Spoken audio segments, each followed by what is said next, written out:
ఇండియాలోనే #1 varicose veins hospital Avis vascular centre.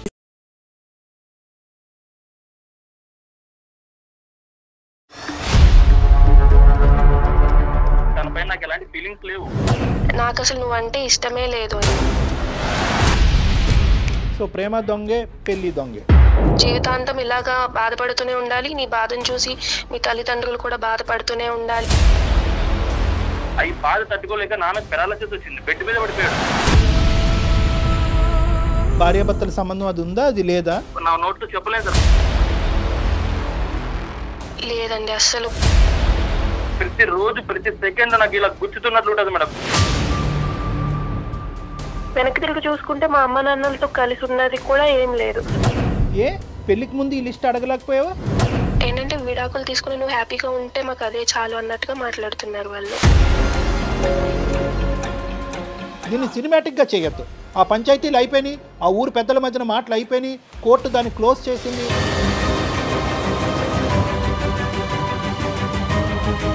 అదే మా నాన్నని బెడ్ మీద చేసిన తర్వాత నాకు జీవితం అయితే నేర్పించింది. ఇప్పుడైతే మాట్లాడినా కూడా మాట్లాడటం లేదు సార్. నీ పాత్ర కూడా ఉంటది దీంట్లో. ఊరికే నేను పంపించింది అనుకుంటున్నావా? అసలు కనీసం నన్ను చూస్తున్నావా, పట్టించుకుంటున్నావా, దగ్గరికి వస్తే వెళ్ళిపోతున్నావు. అంటే ఇప్పుడు నీకు రిలేషన్షిప్ అంటే టచింగ్ ఉండాల్సిందే ఏంది? అదే కావాలని ఎక్కడుంది? మరీ మాట్లాడకు విజయ్, అర్థం పర్థం లేకుండా అమ్మాయి పరువు తీసే ప్రయత్నం చేయొద్దు. ముక్కు నేలకు రాసిన నెక్స్ట్ క్షణమే నేను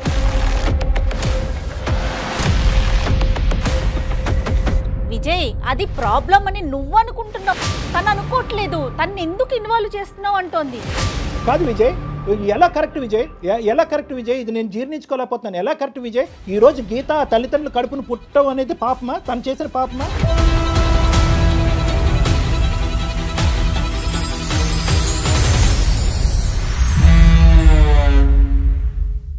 సికింద్రాబాద్లోని doctor Narayana college of hotel management లో 100% job guarantee. 966365 doctor Narayana hotel management college వారు సమర్పించు అందమైన జీవితం కార్యక్రమానికి స్వాగతం. నమస్తే కళ్యాణ్ గారు. కళ్యాణ్ గారు, మనకి గీత అని మెయిల్ చేశారండి. వైఫ్ అండ్ హస్బెండ్ మధ్య ఇష్యూ, ఇద్దరు రిలేషనే, ఏరి కోరి పెళ్లి చేసుకున్నారు. రీజన్స్ వింటే చాలా సిల్లీగా అనిపించినాయి అండి నాకైతే అమ్మాయి పెట్టిన మెయిల్ ప్రకారం చూస్తే. సో ఇమీడియట్గా వైఫ్ అండ్ హస్బెండ్ మధ్య ఇష్యూ కాబట్టి మీరు మాట్లాడాల్సిందే అనిపించింది. తను నెంబర్ మనకి పాస్ చేసింది, నేను ఒకసారి కాల్ చేసేస్తాను.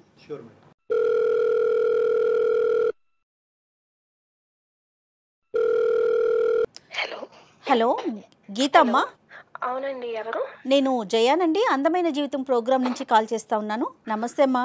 నమస్తే అండి. సో నాతో పాటు డాక్టర్ కళ్యాణ్ గారు ఉన్నారు, మీరు మాట్లాడటానికి వీలుగా ఉన్నారా?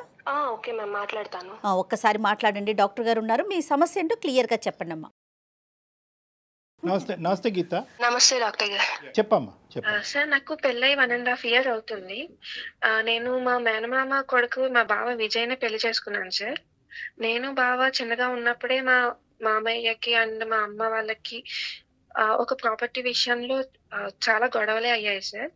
సార్ అంటే అది అమ్మ వాళ్ళు మామయ్యను అండ్ మామయ్య వాళ్ళ అమ్మను చాలా మాటలు అనుకున్నారు. ఈ ప్రాపర్టీ విషయంలో పెద్ద మనుషులు కూడా మాట్లాడారు, కానీ అది మాత్రం తేలలేదు అప్పుడు.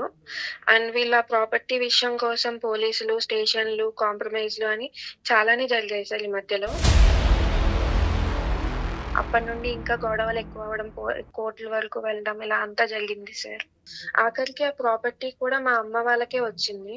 ఆ ప్రాపర్టీ కూడా మా అమ్మ నాన్నలు మా బావకి కట్నం కింద రాసి ఇచ్చేశారు మా పెళ్ళయిన తర్వాత. 15 సంవత్సరాల నుండి అమ్మ వాళ్ళకి మావయ్య వాళ్ళకి మధ్యలో మాటలు అవి ఏమీ లేవు సార్. పెళ్లి చేసుకున్న తర్వాత నుండి 1.5 year నుండి చూస్తున్నా, బట్ కలవట్లేదు, మాట్లాడడం లేదు. ఏదో ఒక బొమ్మని చూసినట్టు, ఏదో ఒక వస్తువుని చూసినట్టు చూస్తున్నారు తప్ప అసలు పట్టించుకోవడం కూడా లేదు. కానీ విజయే వెంటబడి నిన్ను చేసుకున్నాడమ్మా? అవునండి, మనం కలిస్తే వాళ్ళ గొడవలన్నీ పోతాయి, కుటుంబం అంతా ఒకటవుతుంది అని ఒప్పించి మరీ పెళ్లి చేసుకున్నారు. అదే వాళ్ళ సైడే వాళ్ళే ముందుకొచ్చారు. తనే ముందుకొచ్చాడు. ఇప్పుడు ఏంటంటే మా పెళ్లి అయితే వాళ్ళు కలుస్తారు అన్న ఉద్దేశంతో పెళ్లి చేసుకున్నాము. మరి పెళ్లి తర్వాత కలిసారమ్మా? కలిసారండి. కదమ్మా గీత, ఇది ఒక చిన్న డెలికేట్ ఇష్యూ కదా. 2 కుటుంబాలు కలుస్తాయని చెప్పి అప్పటి వరకు మాట్లాడుకొని మీరిద్దరూ ఏ విధంగా ఇష్టపడ్డారు? అంటే నీకంటూ ఒక ఒపీనియన్ ఉంటుంది కదా, అంటే చాలా గొడవలు వేస్తాయి, పోలీస్ స్టేషన్లు, కోర్టుల వరకు, అవమానాల వరకు వెళ్ళుంటాయి కదా, మరి అవన్నీ పక్కన పెట్టేసి ఈ రాత్రి మర్చిపోయి పెళ్లిపేటల మీద కూర్చుని పెళ్లి చేసుకునేంత ఈజీయా అది? నాకు మా బావ విజయ్ అంటే నాకు చాలా ఇష్టం సార్. నేను పెళ్లి చేసుకుంటే బావని చేసుకుంటా అనుకునేదాన్ని. అలాగే విడిపోయిన మా ఫ్యామిలీలు రెండు కూడా కలుస్తాయి, 15 years గా గొడవ పడుతున్నారు కదా, మా పెళ్లితో అయినా కలుస్తారు అన్న ఉద్దేశంతో మేము ఇలా పెళ్లి చేసుకున్నాం సార్. తర్వాత ప్రయాణం ఎలా జరిగిందన్న? పెళ్ళైన తర్వాతే తెలిసింది తను ఏంటంటే మా వాళ్ళ మీద రివెంజ్ కోసమే పెళ్లి చేసుకున్నారు అన్నట్టుగా తెలిసింది. అదే ఏంటి ఇలా ఏంటి అని అడిగితే, అవును నేను రివెంజ్ కోసమే చేసుకున్నాను, నువ్వంటే అసలు ఇష్టమే లేదు అన్నట్టుగా మాట్లాడుతున్నారు ఇప్పుడు. ఏ స్థాయి వరకు గొడవలు అయినాయి, దానివల్ల ఎంత అవమానం విజయ్కి జరిగింది, విజయ్కి కానీ తన కుటుంబానికి, దానివల్ల ఇప్పుడు ప్రతీకారం అనే మాట వస్తుంది. అంటే ఏదైనా కూడా ప్రతీకారం తీసుకోవటం అనేది తప్పు మాటే, కానీ గొడవ ఏ స్థాయి వరకు వెళ్ళింది అనేది వివరాలు ఉన్నాయి నీ దగ్గర? వాళ్ళు కోర్టుల దాకా వెళ్ళి కంప్లైంట్స్ ఇచ్చి మధ్యవర్తి మధ్యలో పెట్టడము, ఆ టైంలో కూడా పోలీసులు అది ఇంటికి రావడం. Okay okay. ఇంకా మా అమ్మ వాళ్ళు అనకూడని మాటలు చాలానే అన్నారు మావయ్య వాళ్ళని. అవన్నీ విని తట్టుకోలేక మావయ్య గారికి కూడా పెరాలసిస్ అవి వచ్చాయి. ఈ విపరీతమైన సంఘటనలు జరిగి ఎంతకాలం అయింది? ఇంకా అంత పదిలంగా ఉన్నాయా అబ్బాయి మనసులో? అంటే ఎప్పుడు జరిగింది ఇది? ఒక 10 years బ్యాక్ అయ్యింది సార్ ఇవన్నీ. అంటే తను కూడా ఇంటికి రావడం, ఈ గొడవల్లో ఇన్వాల్వ్ అవ్వడం, అంటే వాళ్ళ డాడీకి ఇలా అయిన తర్వాత కోర్టుల చుట్టూ తను కూడా తిరగడం, ఇలా అంతా జరగడం వల్ల తను ఇంకా బాగా గుర్తు పెట్టుకున్నాడు. అండర్స్టూడ్. అయితే మరి అది ఏ మాత్రం నీకు కొద్దిగా కూడా కించంతు కూడా కనిపించలేదమ్మా? అంటే అతని మనసులో ఇది ఎక్కడన్నా దాగుందేమో అని చెప్పి ఆ థాట్ రాలేదా నీకు? లేదండి, తను మాట్లాడే మాటలు అవన్నీ విన్నాక నాకు ఏమనిపించిందంటే తను ఇంకా మేము కుటుంబాలు కలవాలి అని అనుకున్నారు అన్నట్టుగా అనిపించింది తన మాటలన్నీ విన్నాక. ఆలోచించింది ముందు అంటే కొంచెం బానే ఉన్నాము, ఏంటంటే ఒక 1 month 2 months ఏంటంటే కొంచెం బానే మాట్లాడేవాళ్ళు. అంటే పెళ్ళయిన తర్వాత కొంచెం చుట్టాలు అది ఉంటారు కాబట్టి కొంచెం బానే మాట్లాడారు.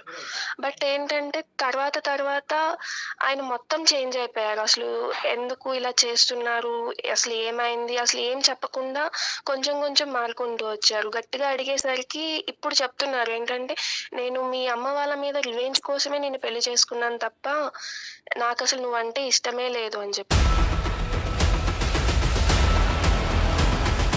మీ ఇద్దరి మధ్యన ఎలా ఉందమ్మా రిలేషన్షిప్? ఎలా ఉంది అంటే ఫిజికల్ భార్యాభర్తల సంబంధం అది ఉందా, అది లేదా?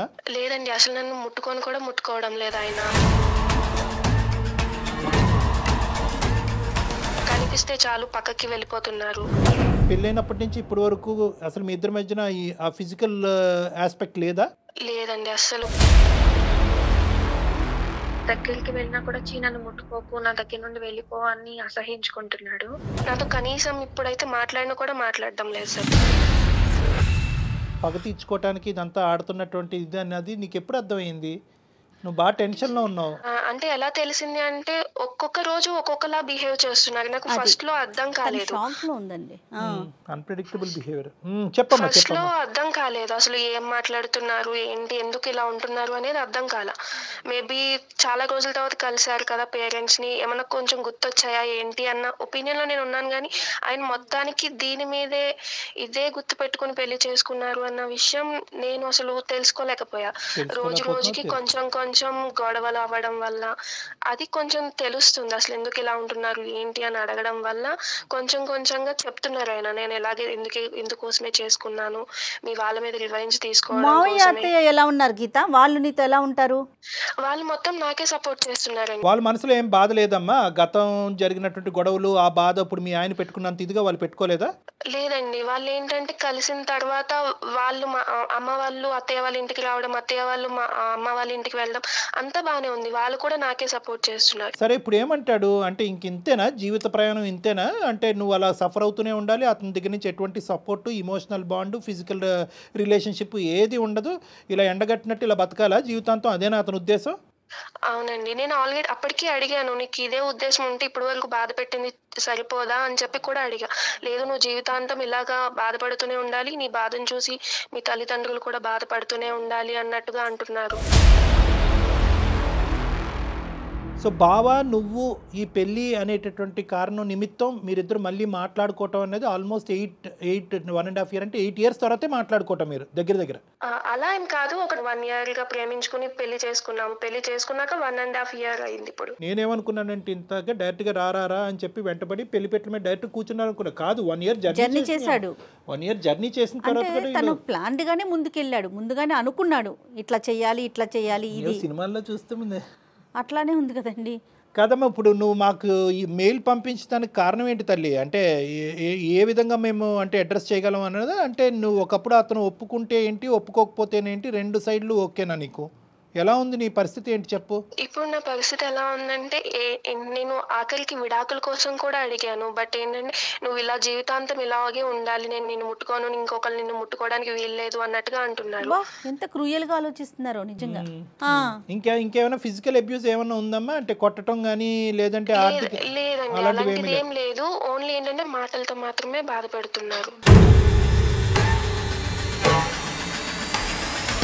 అంటే ఇది అప్పుడు జరిగినటువంటి గొడవ ఒక ఎత్తు అయితే కనుక ఇప్పుడు కన్న కూతురునే జీవితాన్నే పణంగా పెట్టినటువంటి పరిస్థితి ఏర్పడింది. మరి అస్సలు తగ్గరే మీ పేరెంట్స్ ఏమంటున్నారు?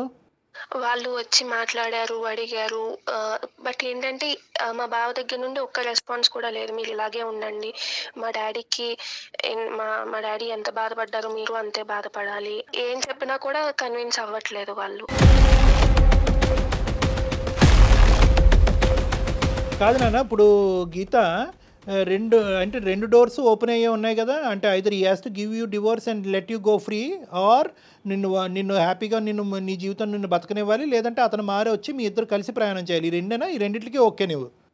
ఓకే అండి, నాకు ఎలా అయినా పర్లేదు. తను మారితే ఇంకా మంచిది. తను మారినా ఓకే, తను మారను నేను ఇలానే ఉంటానంటే తన బతుకునేదో అమ్మాయి బతుకునిస్తే తన దాన్ని తను చూసుకుంటాను అంతే. డివోర్స్ తీసుకుంటానంటే మీ పేరెంట్స్ ఓకేనా అమ్మా? దానికి ఒప్పుకోరేమోగా పెద్దవాళ్ళు. మా మావయ్య వాళ్ళు మార్పించడానికి చాలా ట్రై చేశారు. వాళ్ళకి కూడా ఇష్టం లేదు ఇలా డివోర్స్ తీసుకోవడం, అది అంతే ఇష్టం లేదు. కానీ మా అమ్మ నాన్నకైతే ఓకే, ఎందుకంటే నేను ఇక్కడ ఇబ్బంది పడుతున్నాను కాబట్టి మా అమ్మ నాన్న కొంచెం నా గురించి ఆలోచించి వాళ్ళు ఏంటంటే విడాకులు తీసుకుని నువ్వు హ్యాపీగా ఉంటే మాకు అదే చాలు అన్నట్టుగా మాట్లాడుతున్నారు వాళ్ళు. అంటే తనకు అర్థం కావట్లేదు, ఇంకా షాక్లోనే ఉంది. ఏంటి ఇప్పుడు కొట్టడు అని చెప్పి ఉండాలా, కొట్టడు తిట్టడు అని చెప్పి ఇక్కడ ఉండాలా, లేదంటే ఉక్కిరి బిక్కిరి వాతావరణం క్రియేట్ చేస్తున్నాడని చెప్పి ఇక్కడి నుంచి పారిపోవాలా? ముందు నువ్వు వెనకతలు గొయ్యి అమ్మాయి పరిస్థితి. ఇప్పుడు సమాజం బయటకు వెళ్ళింది అనుకోండి, ఆడపిల్ల ఏమో అంత చక్కగా ఉంటాడు విజయ్, ఉద్యోగం చేసుకుంటున్నాడు, పువ్వుల్లో పెట్టి చూసుకుంటాడు, నీకేం మాయరోగం అమ్మాయి, ఎందుకు వదిలేమని అంటారు. సో ఇప్పుడు at the end of the day ఈ అమ్మాయి ఇక్కడ ఉండలేదు, బయటకు వెళ్ళి సమాజానికి సమాధానం చెప్పుకోలేని పరిస్థితి. అయినా కానీ డివోర్స్ అడుగుతున్నావు, చాలా ధైర్యంగానే అడుగుతున్నావు. Hats off. ఆ ఒక్క విషయానికి నిన్ను మెచ్చుకోవాలి. ఎందుకంటే చాలామంది ఆడపిల్లలు సరే ఇక్కడే తేల్చుకుంటాను నా లెక్క, ఇంకేముంది ఇలా కట్టబెట్టారు కాబట్టి ఇంకెలాగే బ్రతుకుతుంటాను అట్లీస్ట్ నువ్వు బాగా మాట్లాడుతున్నావు, ఆ విధంగా ఆలోచిస్తున్నావు. కానీ అతను ఎంతవరకు దాన్ని అంగీకరిస్తాడు అనేది మనం చూద్దాం. మరి అతనితో మాట్లాడదామా? విజయ్తో మాట్లాడదాం. ఏమా మాట్లాడదామంటావా గీత? ఓకే అండి, మాట్లాడదాము. కనెక్ట్ చేసినప్పుడు ఒక మాట చెప్పు, ఇట్లా అందమైన జీవితం డాక్టర్ కళ్యాణ్ గారు ఉన్నారు అనేసి. ఏమా? ఓకే అండి, ఓకే చెప్పి కనెక్ట్ చేసి చూద్దాం, ట్రై చేసి చూద్దాం. Okay. The person you are speaking with has put your call on hold. Please stay on the line. Hello hello బావా, మన మధ్య ఉన్న ప్రాబ్లం కి ఏదైనా సొల్యూషన్ దొరుకుతుందేమో అన్న ఉద్దేశంతో సుమన్ టీవీ అందమైన జీవితం ప్రోగ్రామ్ కి అప్రోచ్ అయ్యాను. సార్ వాళ్ళు కాల్ లో ఉన్నారు, ఒకసారి సార్ వాళ్ళతో మాట్లాడవా బావా? నువ్వు ఎందుకు అక్కడికి? ఎందుకు సంసారం నువ్వు వీధిలో పెడుతున్నావు ఏంటి? నేను ఎక్కడ పెట్టాను? ఆల్రెడీ నువ్వే తీసుకొచ్చావు కదా వీధిలోకి, ఇంకా నేనేం పెట్టడం? ఏదైనా ఉంటే మూసుకొని వచ్చి ఇంటికి వచ్చి మాట్లాడు. విజయ్, సారీ నాన్న, నేను డాక్టర్ కళ్యాణ్ చక్రవర్తి, సుమన్ టీవీ అందమైన జీవితం నుంచి కార్యక్రమం నుంచి మాట్లాడుతున్నాను. నేను నా పక్కన జయ గారు కూడా ఉన్నారు. అమ్మాయి ఏంటంటే ఒక ప్యానిక్లో ఉంది విజయ్. అంటే ఏంటంటే ఇప్పుడు ఎంతో ఇష్టపూర్వకంగా పెళ్లి చేసుకుంది, అన్ని గొడవలైనా కూడా కుటుంబం మధ్యన ఆ స్థాయి పోలీస్ స్టేషన్ గడపలు తొక్కినటువంటి స్థాయి గొడవలైనా కూడా మీరిద్దరూ ప్రేమించుకుని 1 year ప్రయాణం చేసిన తర్వాత ఇప్పుడు పెళ్ళైనటువంటి 1.5 year జర్నీలో మధ్యలో మీరు ఏంటంటే కనుక నాకు పూర్తి స్థాయిలో నువ్వు అంటే పూర్తి ఏంటలేండి 100% నాకు ఇష్టం లేనటువంటి పెళ్లి, కష్టమైన పెళ్లి, కేవలం రివెంజ్ గురించే చేసుకున్నాను అనే మాట అన్నారంట. అది ఆ అమ్మాయి ఇంకా జీర్ణించుకోలేకపోతుంది. ఆ అమ్మాయికి పదాలు కూడా రావట్లేదు, తన బాధను మాకు ఎక్స్ప్రెస్ చేయడం కూడా తనకు అర్థం కావట్లేదు. నీ వర్జన్ ఏంటన్నా అసలు విజయ్, ఏం జరుగుతుంది ఇక్కడ? సార్ యాక్చువల్గా ఏమైందంటే సార్, మాది చిన్న కుటుంబం సార్. నేను అమ్మ నాన్న ఉండేవాళ్ళము.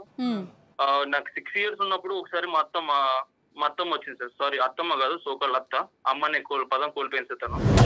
తను వచ్చి ఒక రోజు మా నాన్న పేరు ఉన్న ల్యాండ్ మొత్తం కావాలని అనరాని మాట్లాడి అనింది సార్. తను నా నోట్తో చెప్పలేను సార్, అలాంటి బూతులు మాట్లాడింది సార్. ల్యాండ్ కావాలని మా నాన్న పేరు మీద ఉన్నా కూడా తనకే కావాలని చాలా ఇబ్బంది పెట్టింది సార్. అనరాని మాట్లాడి అనింది సార్. అనిన తర్వాత మా నాన్న అంటే మా తాత వాళ్ళ పెద్ద మనిషి అందరూ కూర్చోబెట్టి తనతో చెప్పారు సార్, ఇది మంచి పద్ధతి కాదు అండి, అన్నా చెల్లెలు బంధము, సో మీరు ఇలా చేయడం తప్పు అంటుంది. పెద్ద మనుషులు కూర్చోబెట్టిన పంచాయతీలు చేశాం సార్ మేడం. గ్రామంలో మొత్తం వాళ్ళంతా పెద్ద మనుషులతో చేయించాం. ఓకే ఓకే, అన్ని ప్రయత్నం చేశారు. ఇక కాంప్రమైజ్ అవ్వట్లేదు మేడం. ఎలా అయినా తనకి ఆ ల్యాండ్ కావాలని అలా కూర్చొనే ఉంది తను. అదేలే విజయ్. ప్రతిరోజు మేడం మా అమ్మ నమ్ముతారు నమ్మరు మీరు, ప్రతిరోజు ఏడ్చింది మేడం. అవి బాధ తట్టుకోలేక నాన్నకు పెరాలసిస్ వచ్చింది, బెడ్ మీద పడిపోయాడు. తనకి బాత్రూమ్కి వెళ్ళాలన్నా ఇక్కడ ఏ చిన్న వెళ్ళాలన్నా ఒక పర్సన్ కావాలి. అబ్బా, దీన్ని తట్టుకోలేక మేడం రోజు రోజుకి తనకు వేరే డిసీజ్ వచ్చి చీమలు కుట్టే మేడం. చీమల తన బెడ్ మీద వెళ్ళేవాడు. అర్థం చేసుకోండి ఎలాంటి సిచ్యువేషన్ లో ఉన్నాడు మా నాన్న ఆ టైంలో. అదేలే విజయ్. ఓకే, ఆ సిచ్యువేషన్ నాకు తెలుసు మేడం. ప్రతిదీ నేను ఫేస్ చేశాను. నాకు ఆ తర్వాత పోలీస్ స్టేషన్ లోకి వెళ్ళాం మేడం. పోలీస్ స్టేషన్ చుట్టూ తిరిగాం, కోర్టు చుట్టూ తిరిగాం. వాళ్ళకి వచ్చింది మేడం, కేసు గెలిచారు వాళ్ళు. తర్వాత అదే ల్యాండ్ కట్నంగా నా పేరు మీద రాశారు మా అత్తయ్య. సో మీది మీకు వచ్చేసింది, అంటే దేని వల్ల అయితే ఇబ్బంది పడ్డారో అది మీకు వచ్చింది, అంతే కదండి. ఫైనల్ గా కోర్టుకు వెళ్ళినా జరగనటువంటి కార్యక్రమం పెళ్లి జరిపించింది. సర్లేండి, పోన్లేండి. ఈ బాధ ఎవరు పెట్టుకుంటారు మేడం? ఈ బాధ నేను నాకు తెలుసు మేడం. మీకు ప్రతి రోజు ప్రతి సెకండ్ నాకు ఇలా గుచ్చుతున్నట్లు ఉంటుంది మేడం. మీ బాధను అసలు ఎవ్వరం తగ్గించలేమండి. అది నిజంగా ఫేస్ చేసిన వాళ్ళకే తెలుస్తుంది. కానీ అసలు గీతకేం సంబంధం ఇందులో? మీరు అది చెప్పండి. గీతకి సంబంధం అన్నప్పుడు మేడం, ఇప్పుడు మా అత్త మా నాన్నకి అలా అన్నప్పుడు అక్కడ ఎవరు మేడం సఫర్ అయింది? నేనే కదా మేడం. అయితే మా అత్తకి నేను శాడిజం చూపిస్తా, అక్కడ సఫర్ అవ్వాల్సింది తనే కావాలి. ఇప్పుడు నేను ఇలా సంసారం చేయకోకుండా తనతో ఇలా ఉండడం వల్ల మా అత్తకి ఎంత మెంటల్ గా ఉంటుంది చెప్పండి. టచ్ చేయకోకుంటే నువ్వు పగ తీర్చుకోవాలనుకుంటే తీర్చుకోలే, కానీ ఈ ఐడియా ఎప్పటి నుంచి వచ్చింది నీకు? అంటే ప్రేమించినప్పటి నుంచే ఉందా, లేదంటే ప్రేమించటం కూడా నాటకమేనా, పెళ్లి ఒకటే నాటకమా? తనపై నాకు ఎలాంటి ఫీలింగ్స్ లేవు, ఎలాంటి ఒపీనియన్ బ్యాడ్ ఒపీనియన్ కూడా లేదు సార్. సో ప్రేమ కూడా దొంగ ప్రేమే.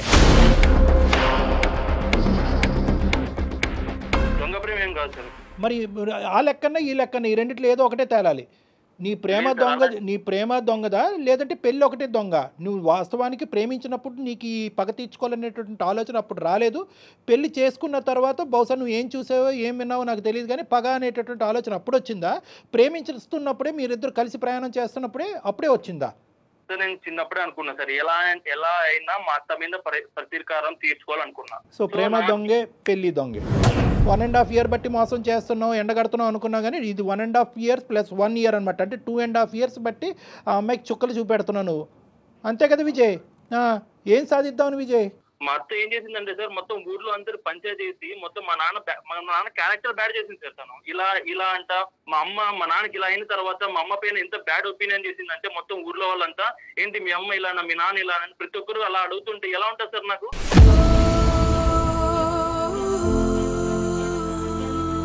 మా అత్త ఎలాగైనా మా నాన్నకు, మా అమ్మకు, నాకు క్షమాపణ చెప్పాలి. క్షమాపణ ఇన్ ద సెన్స్, తను మా ఇంటికి వచ్చి మా రిలేటివ్స్ అందరి ముందర నా కాలు, మా అమ్మ మా నాన్న కాలు పట్టుకొని ముక్కుకు నేలకు రాసిన తర్వాత నెక్స్ట్ సెకండ్ డే నేను సంసారం చేస్తాను. ఇంకేమైనా ఉన్నాయి లిస్ట్ లో? ఉన్నాయి సార్, చాలా ఉన్నాయి సార్. ఏ పెళ్లికి ముందు ఈ లిస్ట్ అడగలేకపోయావా? ఇక్కడ రెండు ఆస్పెక్ట్స్ మనం చూసుకుందాం అన్న విజయ్. ఒక్క 2 నిమిషాలు నా వయసుకు కానీ నా అనుభవానికి కానీ గౌరవిస్తూ ఒక 2 నిమిషాలు విను. ఇక్కడ 2 ఇష్యూస్ ఉన్నాయి. ఒకటి, మీ జీవితంలో మీ తల్లిదండ్రులకి జరిగినటువంటి అన్యాయం, మీ తల్లిగారికి జరిగినటువంటి అవమానం అవనివ్వండి, లేదంటే నాన్నగారు మంచాన పట్టడం అనివ్వండి, జీవితాంతం అమ్మ నాన్నగారికి సేవ చేయటం, చిన్నప్పటి నుంచి నీకంటూ ఒక సంతోషం పోయింది, ఈ కోర్టు కేసు వల్ల ఒక సంతోషం పోయింది, ఒక పిల్లవాడుగా నువ్వు అనుభవించవలసినటువంటి ఆనందాలు అన్నీ పోగొట్టుకున్నావు. దీనికి మాకు పూర్తి స్థాయి స్థానుభూతి ఉంది నన్ను, అందులో డౌటే లేదు. ఎందుకంటే కనుక ఇప్పుడు ఆ రోజులు నాకు తెలుసు. ఇప్పుడు ముక్కు నెలకు రాస్తుందో తల చెట్టుకు రాస్తుందో అదంతా నాకు తెలియదు, కానీ నువ్వు పోగొట్టుకున్నటువంటి రోజులు మీ అత్త జీవితంలో తీసుకురాలేదు. అదేవిధంగా ఇక్కడ నువ్వు గుర్తుపెట్టుకోవాల్సింది ఏంటంటే, గీత ఇప్పటికీ కూడా తను కూడా అప్పుడు చిన్నపిల్లే, బహుశా నీకంటే ఇంకా చాలా చిన్నపిల్ల. ఆ అమ్మాయి కూడా అనుభవాలు చూసింది. మీ అత్త ఒక 2 మాటలు అంటే కనుక మీ నాన్న ఒక 3 మాటలు అని ఉంటారు. ఆ గొడవలు రోడ్డుని ఎక్కినాయి, పంచాయతీలు జరిగినాయి, ఆవిడ ప్రాపర్టీకి ఆస్తిపడింది. సరే, ప్రాపర్టీకి ఆవిడ ఎందుకు ఆస్తిపడింది, దాని పూర్వపరాలు ఏంటనేది ఈరోజు ప్రస్తావన కాదు. గీత కూడా అనుభవించలేదని నువ్వు అనుకుంటున్నావా? గీత, నువ్వు చెప్పమ్మా, మీ ఇంట్లో ఎలాంటి ప్రాబ్లమ్స్ ఫేస్ చేశారో అప్పుడు అసలు నీకు తెలుసా, ఊహ ఉందా? ఏంటంటే ఆ గొడవల వల్ల నేనైతే నా పేరెంట్స్ కి కూడా దూరంగా వెళ్ళి హాస్టల్లో ఉండాల్సి వచ్చింది. కనీసం ఇంట్లో ఉండి వాళ్ళ అమ్మ నాన్న దగ్గర ఉండి కనీసం వాళ్ళ ప్రేమనన్నా పొందారు. బట్ నాకైతే వెనక్కి తిరిగి చూసుకుంటే మా అమ్మ నాన్నలతో కలిసి ఉన్నది కూడా ఏం లేదు. ఇప్పుడు పెళ్లి చేసుకుని వచ్చి ఒక ఇంట్లో ఉన్నాననే గానీ ఇప్పుడు కూడా నన్ను పట్టించుకోవట్లేదు. ఇప్పుడు నేను ఎక్కడికి వెళ్ళి ఉండాలి, అసలు ఏం చెయ్యాలి, ఎవరి దగ్గరికి వెళ్తే నా ప్రాబ్లం సాల్వ్ అవుతుంది, అసలు ఏం తెలియకుండా ఉన్నాను మ్యామ్. అందుకే నేను కూడా మీ దగ్గరికి అప్రోచ్ అయ్యాను. ఇప్పుడు విజయ్, నీకు ఇక్కడ ఒక పాయింట్ కనెక్ట్ అవుతుందా? అంటే నేను ఇక్కడ అంటే నీ ఇమోషన్ నీకు ఉన్నాయి, ఇంట్లో జరిగినటువంటి పరిస్థితులకి చాలా భయంకరమైనటువంటి పరిస్థితులు. నిజంగా మీ నాన్నగారిని నేను కళ్ళతో చూడలేదు కానీ ఊహించుకుంటూనే, నువ్వు డిస్క్రైబ్ చేసినటువంటి అంశాలను ఊహించుకుంటూనే నా మనసు తరుక్కుపోతుందన్న. చాలా బాధ. ఏంటంటే దట్స్ ఆన్ హ్యూమానిటేరియన్ గ్రౌండ్స్ చాలా బాధ. అంటే మానసికంగా ఒక మనిషి మీద పడేటటువంటి ఒత్తిడి, సొంత కుటుంబ సభ్యుల దగ్గర నుంచి పడేటటువంటి ఒత్తిడి ఎప్పుడైతే పరువు రోడ్డును బజారున పడతాదో అప్పటి వరకు పరువు కలిగినటువంటి కుటుంబం, ఒక పెద్ద మనిషి మానసికంగా ఏ స్థాయిలో దెబ్బతింటే కనుక అతని నరాలు బలహీనపడి పారాలసిస్ వస్తుంది అనేది నేను అర్థం చేసుకోగలను ఒక మానసిక వైద్య నిపుణుడు. ఇంకోటి ఎలా అంటే సార్, నేను పడిన శోభ కంటే తను ఇప్పుడు ఇంకా 1% సార్ ఇంకా ఉండే, తను 1%. అది ఎలా డిస్క్రైబ్ చేస్తావమ్మా విజయ్? సార్ నేను ఫేస్ చేస్తా సార్, నాకు తెలుసు సార్. ఇప్పుడు మీరు అదే నా సిచ్యువేషన్ లో వేరే ఉంటే ఇలా కాంప్రమైజ్ అయ్యేవారు. ఎవరున్నా కూడా బాధే, ఓకే. కానీ ఆ బాధ తర్వాత ఆ బాధ వల్ల ఏర్పడేటటువంటి ప్రతీకార ధోరణిలోనే నీ వ్యక్తిత్వం నా వ్యక్తిత్వం అనేది డిఫరెంట్ ఉంది నాన్న. బాధ అందరిది ఒకటేనన్న. ఈరోజు నువ్వు ఇది తూకం వేయద్దు. ఆ అమ్మాయి ఎంత బాధపడింది, ఈరోజు ఆ అమ్మాయి బహుశా ఈ ఇంట్లో ఉంటే కనుక ఆ అమ్మాయి నిన్ను వచ్చి ప్రేమించి ఆ అమ్మాయి పగ తీర్చుకోవచ్చు కదా. కానీ ఆ అమ్మాయి ప్రేమకు దూరం అయింది. తల్లిదండ్రులు ముందుగా ఆలోచించి ఈ గొడవలన్నింటి మధ్యన ఆడపిల్ల ఉండకూడదు అనేటటువంటి ఉద్దేశంతో హాస్టల్లో పెట్టారు. తన ప్రేమను మిస్ అయింది కదా. బహుశా ఏంటంటే ఆ అమ్మాయి ఇంట్లో ఉండుంటే కనుక నీకంటే వాళ్ళ తల్లిదండ్రులు పడినటువంటి బాధను నీకంటే ఎక్కువ వివరంగా చెప్పేది. ఇందాక నుంచి నాకు అర్థం కావట్లేదు, బాధపడ్డాను, కొట్లాట జరిగింది కానీ నాకు ఆ వివరాలు తెలియదు అనేది ఇప్పుడు నాకు క్లియర్ వచ్చింది. ఈ అమ్మాయిని తీసుకెళ్లి హాస్టల్లో పెట్టారు. నీ ఆలోచన శైలి తప్పు అనో లేదంటే నీ బాధ తప్పు అని అనట్లేదు, కానీ నువ్వు వెళ్ళేటటువంటి యాక్షన్ ప్లాన్ ఏదైతే ఉందో అది మానవతా దృక్పథం నుంచి చాలా దూరంగా వెళ్ళిపోతుంది. చాలా దూరంగా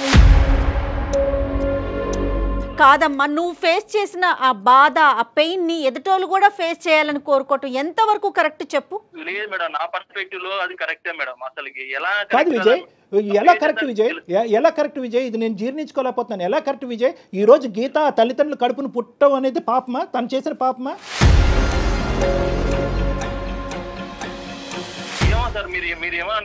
అలా కాదు నాన్న, ఇది వాళ్ళ తల్లి ఒక న్యాయబద్ధమైనటువంటి పోరాటం చేయటం వల్లే కదా కోర్టు ఆస్తి తీసుకెళ్లి మీ అత్తగారికి ఇచ్చింది. అయితే కనుక ఆ అత్తగారు ఈ ఆస్తి నాదే అని చెప్పి చంకన పెట్టుకోలే కదా. మీరిద్దరు ప్రేమించుకున్నారు కాబట్టి మీరు చావండి అని అనలే కదా. అదే కట్నంగా నీకు ఇచ్చిందిగా. సార్ ఇప్పుడు ఇచ్చింది సార్. కాదు సార్, ఇప్పుడు అదంతా ఆ ప్రాబ్లమ్స్ అన్ని ఫేస్ చేసిన తర్వాత కూతుర్ని ఇచ్చేసి ఆ ప్రాబ్లమ్స్ మర్చిపోతే ఎలా మర్చిపోతాం సార్? నువ్వు మర్చిపోగలవా లేదా అనేటటువంటి కాన్సెప్ట్ కాదు నేను అనట్లేదు. ఇది ఎప్పుడు చల్లారుతుంది? నేను జీవితాంతం ఇలాగే ఉంటాను, వాళ్ళ కడుపు నువ్వు పుట్టినందుకు నువ్వే ఎలా బాధపడాలి, నువ్వు బాధపడుతూ ఉంటే కనుక వాళ్ళ నరకం అనుభవించాలి, నేను విడాకులు ఇవ్వను, చస్తే ఇక్కడే చావు అనేటటువంటి పద్ధతి ఏంటి నాన్న? ఎప్పుడు చల్లారుతుంది నీ పగ? అసలు నీ పగ అనేటటువంటి దానికి మీనింగ్ ఉందా? మా నాన్న బైక్ ఎక్కి నేను ఇది ప్రపంచం చూశాను సార్. అదే మా నాన్నని బెడ్ మీద చేసిన తర్వాత నాకు జీవితం ఏదో నేర్పించింది. ప్రతిసారి నేను ఒక మ్యారేజ్ అనేటటువంటి కాన్సెప్ట్ గురించి మాట్లాడుతుంటే గీత ఇందులో ఎలా ఇన్వాల్వ్, గీత పరిస్థితి ఏంటి, గీత ఫ్యూచర్ ఏంటి, నీ పగ ఎప్పుడు చల్లారుతుంది అంటే కనుక నువ్వు వెంటనే మీ తండ్రి గారి దగ్గర తీసుకెళ్తున్నావు. నేనేం మాట్లాడలేను. మీ నాన్నగారి యొక్క పరిస్థితిని ఈరోజు తీసుకొస్తే నేనేం మాట్లాడలేను. ఆ గొడవలు అలా అయినాయి, ఆ మానసిక ఒత్తిడి అతనికి గురయ్యారు, దానికి సానుభూతి చూపెట్టడం తప్ప మీ నాన్నగారి యొక్క పరిస్థితిని నేను మార్చలేను, భగవంతుడు మార్చలేడు, ఎవరు చేయలేరు ఇది. కానీ దానికి ఇలా చిక్కుముడిగా ఒకదానికొకటి కలుపుకుంటూ పోతూ గీత మీద పగ తీర్చుకుంటూ మీ అత్త మీద పగ తీర్చుకుంటూ ఎప్పటికి ఎండ్ అవుతుంది? ఈ ఎండ్ పాయింట్ ఏంటి? నీ కడుపు ఎప్పుడు చల్లారుతుంది? దీనివల్ల ఇంకో కాన్సెప్ట్ కూడా నేను చెప్తున్నాను. నీ టోన్లో కూడా ఎక్కడ నాకు హ్యాపీనెస్ కనిపించట్లేదు నాన్న. నువ్వు పగ తీర్చుకుంటున్నాను అని కాల్ ఎగరేస్తున్నావు కానీ ఎక్కడ నీ టోన్లో కూడా హ్యాపీనెస్ లేదు. నువ్వు సఫర్ అవుతున్నావు. నీ జీవితం ఇటువంటి పెళ్లి జరగాలి, ఒక ప్రేమ లేనటువంటి పెళ్లి చేసుకుంటూ ఆ ప్రేమలో పగే కాన్సెప్ట్గా ముందుకెళ్ళిపోవాలనేది నువ్వు ఎప్పుడన్నా వర్ణించుకున్నావా, ఎప్పుడన్నా అనుకున్నావా? సార్ నా లైఫ్ అయినా పర్లేదు సార్, నాకు లైఫ్ అయినా పర్లేదు, తను మాత్రం అలా అవ్వాల్సిందే సార్. నాకు నాకు 100% పెడితే తను 200% మా అత్త సఫర్ అవ్వాలి. అయ్యేంత వరకు నా లైఫ్ ఏమైనా పర్లేదు సార్. నాకు వేరే నువ్వు మా అమ్మని సఫర్ అయ్యేలాగా చెయ్యి, నేనేం కాదన్ను. బట్ మధ్యలో నన్ను ఎందుకు లాగుతున్నావు? అసలు నాకు అసలు తెలియని విషయాల్లోకి నన్ను లాగి నన్ను ఇన్వాల్వ్ చేసి చెప్పు అసలు నన్ను ఎందుకు లాగుతున్నావు మధ్యలోకి? నేను ఏం చేశాను అని చెప్పు. నీ పాత్ర కూడా ఉంటది దీంట్లో. ఊరికే నిన్ను ఊరికే పంపించదు, ఏదో చేసే ఉంటది. ఊరికే నేను పంపించింది అనుకుంటున్నావా? నాన్న టార్చర్ చేసేటటువంటిది అయితే కనుక సంవత్సరంన్నర పాటు ఎండగట్టి జీవితాన్ని రోడ్డుకి ఇడిసినప్పుడు తన కొన్న కూతుర్ని ఒకే ఒక కూతురు జీవితాన్ని ఇలా చేసినప్పుడు ఈ పాటికి ఇప్పుడు వరకు చేతులకి ఇలా కట్టుకుని కూర్చుంటది అనుకున్నావా? ఒకదానికి నువ్వే క్రియేట్ చేసుకుంటున్నావు, అల్లుకుంటున్నావు. ఈఎంఐ పాత్ర ఉందంటావేందయ్యా బాబు? అసలు నీకేమైనా కాన్సెప్ట్ ఉందా? నీకేమైనా అర్థం అవుతుంది? ఈఎంఐ పాత్ర ఏంటి? పుట్టెరిగి ఈ అమ్మాయి హాస్టల్లో కూర్చుంది, ఇప్పుడు ఈ అమ్మాయి పగ తీర్చుకుంటుందని అనుకుంటున్నావా? ఏమన్నా డైలీ మాట్లాడతాడు సార్. డైలీ వాళ్ళ అమ్మ ఫోన్ చేస్తుంది, ఫోన్ చేసి ఏదో చెప్తుంటది. ఎక్కడ సావాలి కూతురు? ఎక్కడ సావాలి? తన కడుపు మాట్లాడుకుని తన కష్టాన్ని చెప్పుకోవటం కూడా పాపమేనా? నువ్వు మాట్లాడవు. వాళ్ళ అమ్మ క్యారెక్టర్ మామూలు కాదు సార్. ఎలా అయినా మమ్మల్ని ఇబ్బంది పెట్టడానికే చూస్తారు వాళ్ళు. సో వాళ్ళు తను అలా చేసే ఉంటది సార్, పక్కా చేసే ఉంటది, చేస్తుంది కూడా. కానీ ఇప్పుడు ఇబ్బంది పెట్టేది మిమ్మల్ని కాదు కదా, మీరే నన్ను ఇబ్బంది పెడుతున్నారు కదా. అదే మా అమ్మ ఏదో చేసేది అయితే కనుక నేను కదా నిన్ను బాధపెట్టాలి. అంతే కదా, కరెక్ట్ కాదు. కాదమ్మా, పెళ్లి చేసుకొని మనం ఇద్దరు పెళ్లి చేసుకున్నాం కదా, ప్రాబ్లమ్స్ కూడా షేర్ చేసుకో. అసలు కనీసం నన్ను చూస్తున్నావా, పట్టించుకుంటున్నావా? దగ్గరికి వస్తే వెళ్ళిపోతున్నావు పక్కకి. నాకు అవసరం లేదు. ఇప్పుడు నీకు రిలేషన్షిప్ అంటే టచింగ్ ఉండాల్సిందే ఏంది?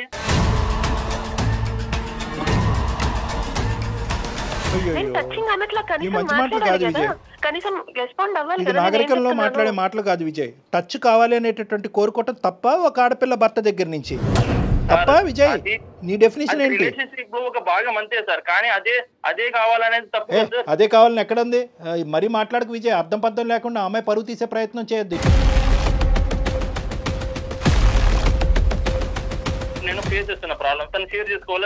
విజయ్ అది ప్రాబ్లం అని నువ్వు అనుకుంటున్నావు, తను అనుకోవట్లేదు. తను ఎందుకు ఇన్వాల్వ్ చేస్తున్నావు అంటోంది. ఇలా ఫేస్ అవుతున్నా కదా, వాళ్ళ అమ్మకి పోయి చెప్పచ్చు కదా, ఇలా అయింది మేడం, ఇలా అయిందమ్మా, ఇలా అయింది. విజయ్ ఏమంటున్నాడంటే వెళ్ళి తను కాలు పట్టుకొని వాళ్ళ అమ్మ నాకు చెప్పమను, అయిపోయా వెళ్ళని కూడా. మనం ఇప్పుడు కంక్లూజన్కి వస్తున్నాం. ఒకే పాయింట్ విజయ్, నీ కండిషన్ ఏంటి? నీలో ఒకటైతే నాకు బాగా అర్థమైంది, ఇప్పటికీ కూడా ఈ అమ్మాయి అంటే కొద్దిపాటి ప్రేమ ఉంది. నీకు ప్రేమ లేదు అని నేను అనుకోవట్లే. లేదంటే కనుక ఇంత 2.5 years పాటు నువ్వు కపట నాటకం ఆడే అంత కెపాసిటీ నీకు లేదు, కానీ ఎంతో కొంత ప్రేమ ఉంది. కానీ ఇప్పుడు ఏంటంటే కనుక ఇప్పుడు ఈ పెళ్ళికి వాళ్ళ అమ్మ ముందుకు వచ్చి చెప్పేటటువంటి క్షమాపణకి ముడిపెట్టావు, అంతే కదా? నీ కండిషన్స్ ఏంటి? మీరిద్దరూ హ్యాపీగా ఉండాలంటే నీ కండిషన్స్ ఏంటో ఒకటిసారి నాకు చెప్పు. ఇప్పుడు మా అత్త మా మామ ఇద్దరు వచ్చి మా బంధువులు మా రిలేటివ్స్ అందరి ముందర మా ఇంటి దగ్గరకు వచ్చి నా కాళ్ళు, మా అమ్మ కాళ్ళు, మా నాన్న కాళ్ళు పట్టుకొని క్షమాపణ చెప్పి ముక్కు నేలకు రాసిన నెక్స్ట్ క్షణమే నేను తనతో కాపురం చేస్తాను. ఇది నా కంక్లూజన్ సార్. ఇది చేసిన తర్వాత నేను తనతో హ్యాపీగా ఉంటా. గీతతో నువ్వు హ్యాపీగానే ఉంటావు, గీత హ్యాపీగా ఉంటుందా నీతో? వాళ్ళ తల్లిదండ్రుల చేత ఇవన్నీ చేపించేది అంటే ఇండైరెక్ట్గా ఈ మంత్రం వేసినా ఆ మంత్రం వేసినా ఒకేలాగా ఉంది ఇక్కడ పద్ధతి. ఇప్పుడు ఏంటంటే ఇప్పుడు నువ్వు ముందుకు రావట్లేదు, రేపొద్దున గీత వాళ్ళ తల్లిదండ్రులు చేసి నానా చాకరీ చేపిస్తుంది. ఇప్పుడు ఆ అమ్మాయి ఏమంటుంది కాన్సెప్టు? ఆ అమ్మాయి ఇప్పుడు నీ కండిషన్ నువ్వు చెప్పే, ఆ అమ్మాయి కండిషన్లు కూడా చెప్తాను విను. ఏమండి, మనిషి మారి పద్ధతిగా వస్తే కనుక నేను కంటిన్యూ అవుతా, లేదంటే తూర్పు తిరిగి దండం పెట్టమనండి, వాడు నాకు అక్కర్లేదు, నాకు డైవర్స్ ఇవ్వండి అని చెప్పింది. అంతేగాని ఆ అమ్మాయి వచ్చి కావాలంటే మా అమ్మ నాన్న వచ్చి అతను కాలమే పడతాడు, గుమ్మం మీదకి వచ్చి ముక్కు తలో నేలకు రాస్తారు, ఈ కాన్సెప్ట్లు ఏమో ఆ అమ్మాయి చెప్పలేదు. అర్థమైందా? సో ఇక్కడ వినండి, ఒక్క నిమిషం వినండి. ఈ కథ కంచికెళ్ళింది అనేటటువంటి విధంగా రెండు కుటుంబాలు ముందుకు వచ్చినాయి. ఎవరైతే కనుక పగా కోపంతో రగిలిపోవాల్సినటువంటి మీ తల్లిదండ్రులే అటువైపు వాళ్ళని క్షమించి ముందుకు వచ్చారు. నువ్వు వాళ్ళ కడుపును పుట్టినటువంటి నువ్వు ఈ అమ్మాయిని ఒక 6 నెలల్లో సంవత్సరం పాటు ప్రేమించి నీ ఇష్టపూర్వకంగానే పెద్దల సమక్షంలో పెళ్లి చేసుకున్నావు. ఎన్ని కేసులు పెట్టుకున్నా నేను డైవర్స్ ఇవ్వను, ఏమని చేసుకుని నేనైతే నాతోనే కాపురం చేయాలి, నాతోనే బాధలు పడాల్సిందే తనంతే.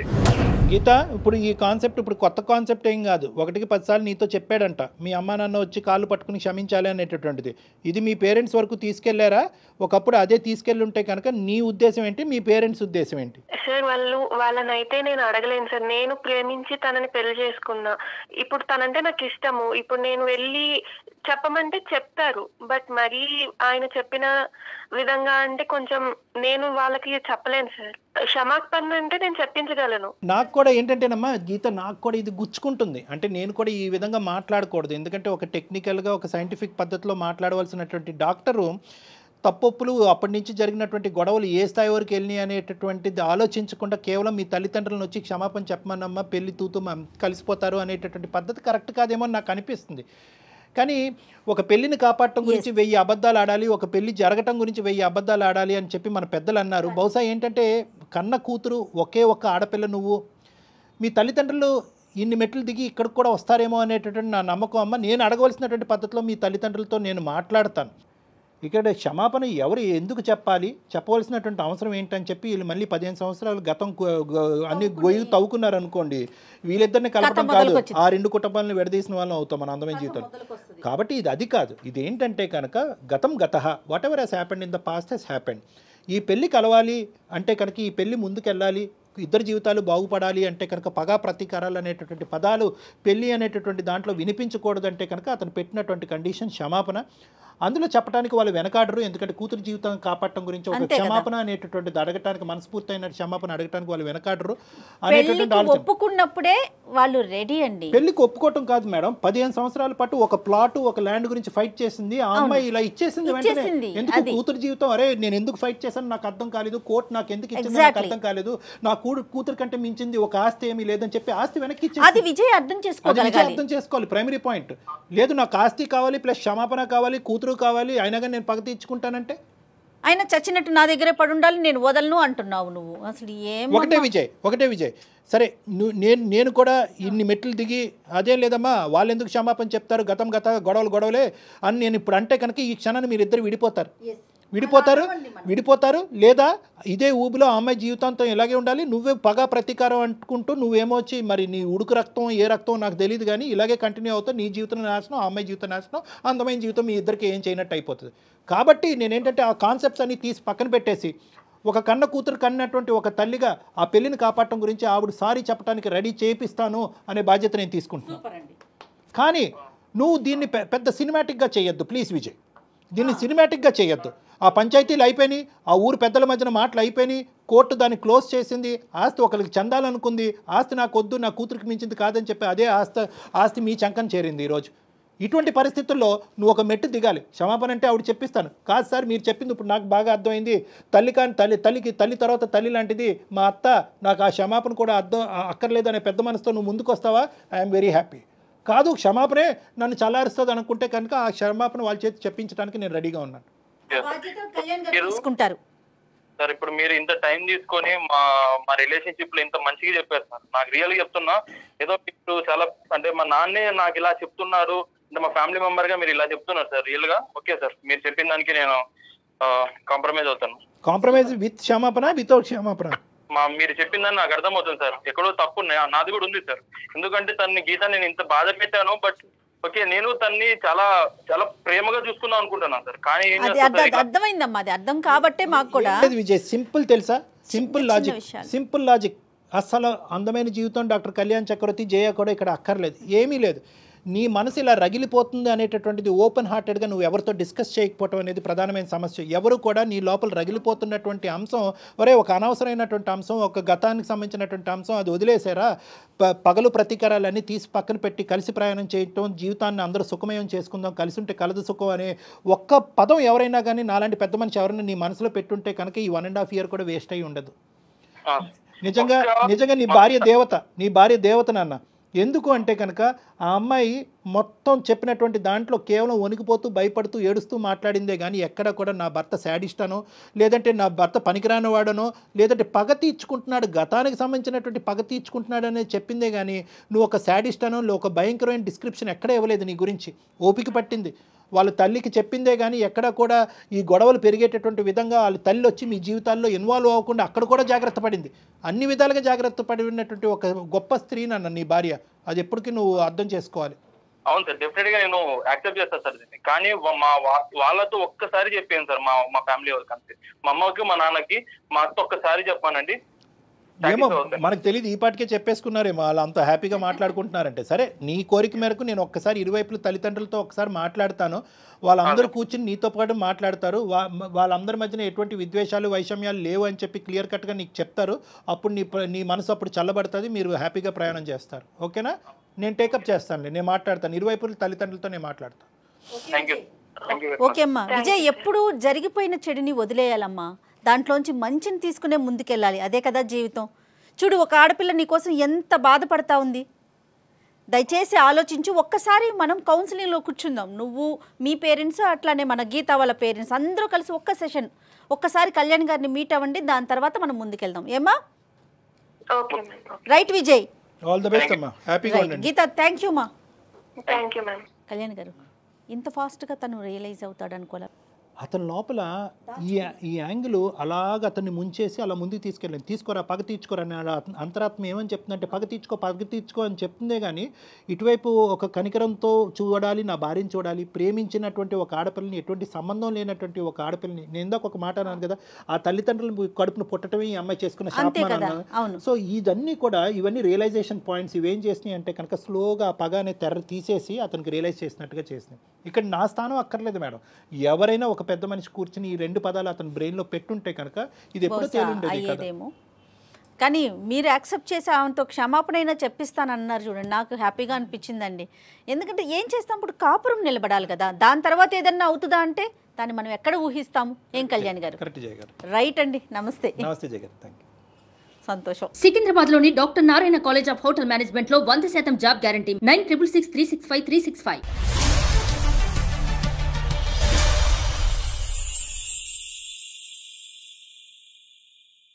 సుమన్ టీవీలో మీ పర్సనల్ అండ్ బిజినెస్ ప్రమోషన్స్ కోసం కింది నెంబర్కి కాంటాక్ట్ చేయండి.